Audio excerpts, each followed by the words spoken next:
आप जो इस्तीफा दो, त्याग पत्र दो, लोग ऐसी डिमांड कर रहे हैं मोदी जी से आज की डेट में। अब देखिए, जब कोई अनीति होती है तो त्याग पत्र ही मांगेंगे लोग, और क्या करेंगे, और कौन सी फूलों की माला डालेंगे। जब पब्लिक के साथ अनीति हो रही है, पब्लिक भूखी मर रही है, रोज़मर्रा का जो मजदूर है वो भूखा मर रहा है, उसके बच्चों के लिए रोटी नहीं है, तो वो त्याग पत्र न मांगेंगे तो और क्या करेंगे, फूलों की माला पहनाएंगे क्या। 7 साल के दौरान मोदी जी 8 बार रोए हैं, अलग अलग स्थानों पर अलग अलग तरीके से। ये इस तरह से देखते हैं उनकी इस मतलब ये जो इमोशनली जो ये सब घड़ियाली आंसू हैं। ये खाने के दांत और हैं इनके और दिखाने के दांत और हैं। पब्लिक को तो ये आंसू बहा के दिखाते हैं, लेकिन अंतःकरण इनका अडानी और अंबानी के साथ है। पब्लिक को तो ये ऐसे ही जुमलेबाजी में बहकाते रहते हैं, कभी ताली बजवाते हैं, कभी थाली बजवाते हैं, कभी रो के दिखाते हैं और कभी दिए जलवाते हैं। ये तो इनकी जुमलेबाजी है। नेताजी, जो भारतीय किसान यूनियन के जो प्रवक्ता हैं चौधरी राकेश टिकैत, वो भी तो रोए थे गाजीपुर के मंच पर। उनका रोना एक अलग तरह का रोना था। उनके रोने से तो ये एक सैलाब उठा था किसानों का। देखा होगा तुमने क्या स्थिति हुई थी उनके रोने के बाद, और मोदी जी के रोने के बाद मजाक के अलावा और कोई दूसरी बात हाथ नहीं लगी है। मोदी जी रोते भी हैं, वो अलग तरह की बातें करते हैं, दाढ़ी बढ़ा ली है आजकल, कपड़े पहनते हैं अलग अलग तरीके, दाढ़ी रखा लेना, 56 इंच का सीना बताना, ये इन सब बातों से क्या होगा। इन बातों से कुछ नहीं होने वाला है। काम तो काम करने से होगा। जनता भूखी मर रही है, पब्लिक भूखी मर रही है, बीमारों के लिए दवाई नहीं है, अस्पताल नहीं है, बेड नहीं है, ऑक्सीजन नहीं है। ये 56 इंची सीना और ये दाढ़ी रखाने से क्या होगा। ये और रैलियों पे तो इतना बड़ा खर्चा करते हैं, लेकिन देश में स्वास्थ्य और शिक्षा के नाम पे कोई पैसा नहीं लगाया जा रहा है। ये मंदिर और मस्जिद, मंदिर मस्जिद तो हमारे पास पहले ही बतेरे बने पड़े हैं। अब और ये मंदिर बनाने की, राम मंदिर बनाने की क्या ज़रूरत पड़ी है। ये पब्लिक का ध्यान भटकाने के लिए केवल ये सारे षड्यंत्र रचाए जाते हैं और कुछ नहीं। सर, ये जो इनसे पहले प्रधानमंत्री रहे हैं हमारे देश में डॉक्टर मनमोहन सिंह, उनकी भी दाढ़ी थी, लेकिन उनकी दाढ़ी को लेकर कभी चर्चा नहीं हुई थी। उनकी दाढ़ी परंपरागत थी। उनकी दाढ़ी, वो सिख समुदाय से हैं, उनकी दाढ़ी परंपरागत है। वो तो उनके सभी के दाढ़ी होती है। ये तो उनके समुदाय में है दाढ़ी, इनके समुदाय में कोई दाढ़ी नहीं है। ये तो मोदी जी ने एक फैशन बनाया है दाढ़ी रखाने का। इनके समुदाय में कोई दाढ़ी नहीं है। ये सब दिखावा और जुमलेबाजी है। इसके अलावा और कोई दूसरी बात नहीं है इसमें, केवल ये जुमलेबाजी है। जुमलेबाजी कर करके ये 7 साल काट लाए और अभी इन्हें ये काटनी है 3 साल और काटनी है, और कुछ जुमलेबाजी के आड़ में काट देंगे। ऐसे ही 3 साल बराबर कर देंगे और इस देश को बर्बाद कर देंगे। अब देखिए, इस लॉकडाउन में किसान बर्बाद हो गया। सबसे बड़ा नुकसान किसान को हुआ है जो वेजिटेबल पैदा करता है। बिना सब्जी के तो किसी घर में काम नहीं चलता, सभी को सब्जी चाहिए। किसान की सब्जी का कोई लेने वाला नहीं, लेकिन उपभोक्ता को कोई भी सब्जी कभी सस्ती मिली नहीं। आखिर इस बीच के इस रास्ते में कौन खा गया। किसान को टमाटर किसान का बिका 2 रुपये किलो और उपभोक्ता को मिला है 10 और 20 रुपये किलो। आखिर ये सब हो क्या रहा है। किसान बर्बाद हो गया, खाक में मिल गया, फसलें जोतनी पड़ गई, 1 रुपया नहीं मिला, लागत नहीं लौटी। बहुत सुंदर बात तुम कह रहे हो। इन्होंने सब कुछ बेच दिया, सब कुछ बेच दिया, अब छोड़ा ही कुछ भी नहीं है। अब रिजर्व बैंक से जो रिजर्व कोष होता है ना, उसमें से भी इन्होंने पैसा खींचना शुरू कर दिया है। जो रिजर्व कोष होता है, जो केवल आपात स्थिति के लिए होता है, उसमें से भी पैसा खींचना शुरू कर दिया। इनके पास बचा कुछ नहीं है, सब कुछ बेच डाला, कुछ भी इन्होंने छोड़ा नहीं। ये तो किसान को भी बेच चुके हैं। ये तो किसानों ने इसे पकड़ लिया, वरना तो किसानों को तो ये बेच चुके हैं। किसानों को इतना ज्ञान कहाँ से मिला, कौन है लोगों के पीछे। अब देखिए, किसानों में कुछ हमारे बच्चे भी पढ़े लिखे भी हैं, जिन्होंने इसको पकड़ लिया, उन तीनों कानूनों को पकड़ लिया, उनमें खामियों को पकड़ लिया। उनमें इस तरह की भाषा का इस्तेमाल किया गया है कि उन्हें कम पढ़ा लिखा आदमी तो समझ ही नहीं सकता। तो शिक्षा जरूरी है किसान के लिए। शिक्षा जरूरी है, और ये किसान को शिक्षा के हक में है ही नहीं कि किसान के बच्चे भी कभी पढ़ें। ये नहीं चाहते, बिल्कुल नहीं चाहते।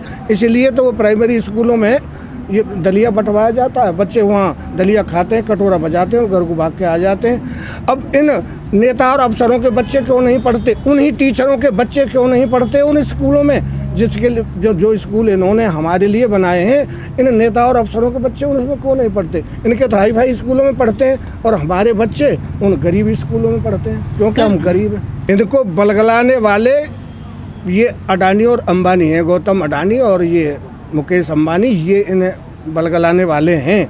ये इन्हीं के बताए हुए रास्ते पर चलते हैं और इन्हीं के नाम का इनके चश्मा लगा हुआ है।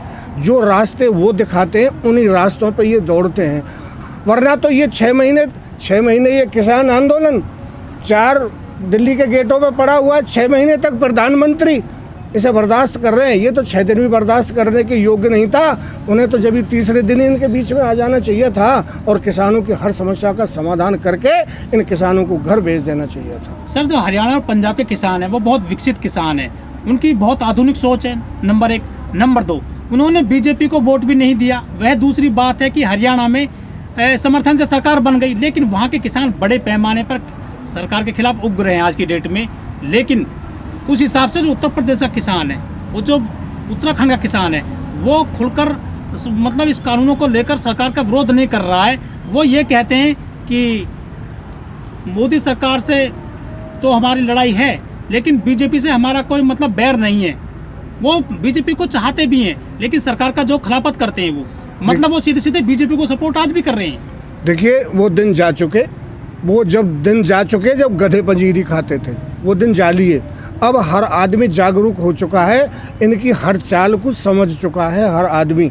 उत्तर प्रदेश का हाल तुम देखना, जो हाल इनका बंगाल में हुआ है ना, उससे भी ज़्यादा बुरा हाल उत्तर प्रदेश में होगा। ज़्यादा बहुत दूर की बात नहीं है, 8-9 महीने बाकी हैं बीच में, देख लेना 10 महीने बाद क्या होता है। बंगाल से भी बुरा हाल होगा यूपी में इनका। सर, यहाँ तो हिंदू मुस्लिम की राजनीति होती है, यहाँ से रास्ता निकलता है केंद्र की राजनीति का। राष्ट्रपति का चुनाव हो, चाहे प्रधानमंत्री का चुनाव हो, चाहे मुख्यमंत्री भी हो, मंत्री हो, उसका रास्ता जो यहाँ से निकलता है यूपी से। और यहाँ जो राजनीति होती है वो विकास की नहीं होती, जात की, धर्म की, हिंदू मुस्लिम की, मंदिर की, मस्जिद की होती है।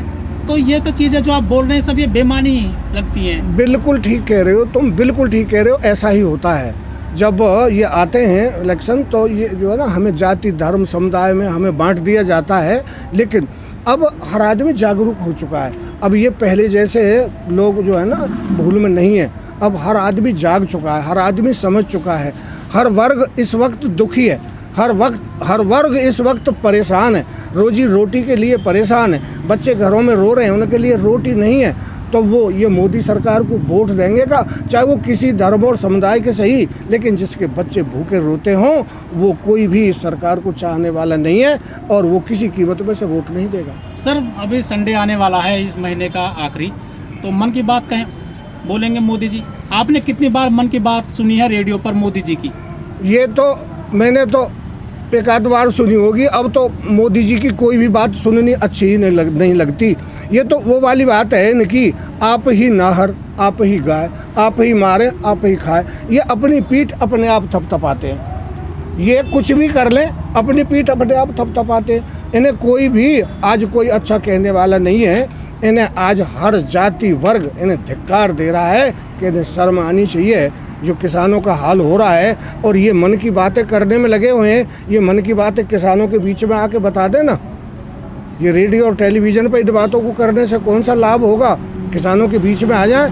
350 किसान यहाँ इनके शहीद हो गए और उनके लिए कोई उफ तक कभी प्रधानमंत्री ने नहीं की। कितनी शर्मनाक बात है ये। ऐसा कितना बड़ा दुर्भाग्य है इस देश का, जो प्रधानमंत्री 350 किसान शहीद होने के बावजूद भी कोई 2 शब्द बोलने के लिए तैयार नहीं है। वो तो कहते हैं कि नकली किसान है। ये नकली किसान है तो ये इसका हिसाब किताब किसके पास है? उस मुनीम को हमें दिखा दो। फिर असली किसान ये लाए तो थे इधर से।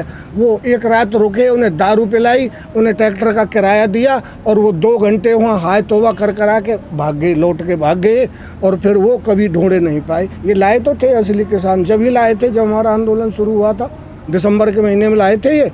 और वो 4 घंटे में आके और इनका सब कुछ पतीला साफ करके, सुपड़ा साफ करके भाग गए, दारू पी गए। और इनसे जो है ना, और कुछ तो गाली देते हुए चले गए कि अब के देखेंगे, हमें 4000 रुपये देने को वायदा किया था, अब यहाँ 2-2 हज़ार रुपये दिए ट्रैक्टर पे, एक ट्रैक्टर पे।